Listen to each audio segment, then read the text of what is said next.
আসিফের ছবির নায়ক মিশা সওদাগর। জনপ্রিয় কণ্ঠশিল্পী আসিফ আকবর ঘোষণা দিয়েছে চলচ্চিত্র প্রযোজনা করবেন। শুধু ঘোষণাই নয়, ইতিমধ্যে ছবিটির কাজ নিয়েও অনেক দূর এগিয়ে গেছেন। জানা গেছে চিত্রনাট্য লেখা প্রায় সম্পন্ন। একটি টেলিভিশন টকশোতে এসে এই কথা জানালেন আসিফ। ছবির কুশীলব কে হবেন এমন প্রশ্নের জবাবে আসিফ বলেন, আমার ছবিটি হবে পিতা কেন্দ্রিক। একজন সন্তানকে গড়ে তুলতে পিতার যে ভূমিকা রয়েছে তাই এই ছবিতে উঠে আসবে। তিনি বলেন, আমি আমার উপলব্ধি থেকে ছবিটির গল্প চিন্তা করেছি। মায়ের ভূমিকা রয়েছে, কিন্তু বাবার যে ভূমিকা সেটাও কম নয়। অনেক সময় বড় হয়ে সন্তানেরা সে ভূমিকা ভুলে যায়। আমার ছবিতে সেসব গল্পই উঠে আসবে। আপনি তো একজন কণ্ঠশিল্পী।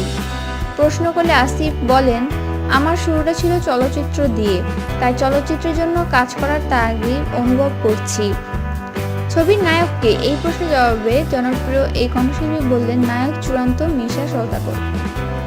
বিনোদনের সকল খবরাখবর পেতে আমাদের চ্যানেলটিতে সাবস্ক্রাইব করুন, লাইক, কমেন্ট ও শেয়ার দিতে ভুলবেন না।